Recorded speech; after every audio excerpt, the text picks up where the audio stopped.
for him to understand. So he relies on those non-linguistic cues. And that was especially important at first because of his anxiety to watch my voice inflection, that I wasn't conveying, being too stern or something, but that I was kind of making sure that I was kind of staying peaceful and positive, so that it kind of lowered his anxiety. Okay. He also, he uses a few English words and phrases. He has problems understanding nuances. Okay. Like idioms or words with double meanings. Okay. He has trouble with that. And he still is not understanding jokes, which, so it was kind of nice to be called stupid head. I knew he was making progress there, but. Okay. Yeah, so he's actually doing really well for just being here since the fall, with his speech. Okay. I did one activity with him that was really insightful, where I took a math lesson that we were working on and determined which words he was not understanding in the math problems. And so it kind of, it read like this, if I crossed out the words he didn't understand. So he was getting blank to blank, or blank the blank to 15.5. Okay. Or he was getting multiply the blank by 15.5. Or blank 15.5 blank 73. Okay. So he's getting the numbers, which are universal, but he's missing those key academic words. So he's, he tends to get kind of lost. So in English, he's well below grade level. Okay, well that definitely helps figure out where he's at in terms of his ELL progress. So let's see. So let's talk about some strategies that we can help with the ADHD. An author by the name of Rena Lewis and Donald Dorlag actually give a pretty great definition of ADD, or ADHD, which stands for Attention Deficit Hyperactivity Disorder. Now, it doesn't sound like Facile has extreme hyperactivity, and we know he's not on medication for it, so it's pretty manageable. It's just finding the right strategies and giving him the right tools to help facilitate in that learning and that progress. So this is a term that is used in psychiatric classification systems to describe an individual, or in this case, a student, who shows poor attention, impulsivity, and sometimes hyperactivity. So in his case, he's not demonstrating necessarily a strong sense of hyperactivity. He is very hyper on the playground, and we've seen that, which is pretty typical for a third grade student.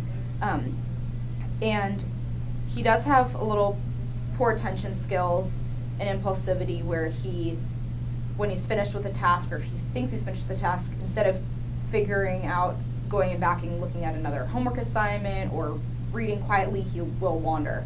And so that's something that we can work on and try and figure out tasks to help him with that. Now, ADHD is differentiated into 3 subgroups: predominantly inattentive, predominantly hyperactive, impulsive, and combined. So what I'm seeing is that he's mostly predominantly inattentive, in that he is having the issues with the language barrier because of the ELL, but he is also, and once that language barrier is blocked, he feels discouraged and he doesn't really continue on to the side, or he doesn't use the tools around him. to figure out what those words mean, like a dictionary or a thesaurus, to figure out those words and try and find common words within his own native language. So, and it's important to know that 3 to 5% of school-age children are diagnosed with this, and not all of them are medicated. But as we see this disorder continuing to be diagnosed, most students are being medicated for it. So what we will do is we will try to make sure that we can do everything in our power to lessen to decrease the difficulty that he's having in maintaining stable behavior and his struggle with academic achievement. Because it sounds like in his own native language, he demonstrates strong academic achievement. He understands the content, but our standards are a little different than what they're required to learn. So he is kind of behind. So let's look at some strategies that author Koffler of the Journal of Abnormal Child Psychology discussed. He discussed that students with ADHD may find it difficult to sit and read for a lengthy period of time, which we've already discussed, write for a long period of time, which we've discussed. An accommodation for that might be to separate him from the class, find a quiet hallway, or just a better environment, whether it's just working at a back table or if he needs a privacy folder to focus his attention on what is working on. That could be a great strategy for him. But we also don't want to block that social aspect where he feels separated from the rest of the class. We don't want to cause that. So just having him understand that this isn't a punishment, this is to help him finish this lesson, and then so he can have that social aspect. So let's see. He doesn't demonstrate extreme frequent interruption. He doesn't do it on purpose. He's not constantly raising his hand and screaming and causing a lot of attention onto himself. He's very subtle and quiet and kind of drifts to the back. And the teacher, you will notice that, and you have noticed that. So he's not really being disruptive to the point where he's doing it on purpose. Which a lot of students with ADHD tend to do. So we will look at some strategies that he has said. So again, we want to make sure that parent involvement is there because it's very crucial for students to improve. There was another student who came from Mexico. Her parents spoke 100% Spanish, no English. So she struggled a lot with taking what we're learning in the classroom and bringing it home, because the parents would try to understand and we're having the same problems she was. So finding a way to get that parent involvement or figure out a way to help the parents, give them the tools and strategies to help them, whether it's giving them a translation of what the homework assignment is so that they might not necessarily know what it says in English, but by verbally discussing what the assignment is, the student might be able to say, oh, okay, we'll connect the links. So we want to make sure that we're creating goals for them. An idea might be to have a Post-it note and tape it to their desk. Just maybe 1 or 2 goals for the day.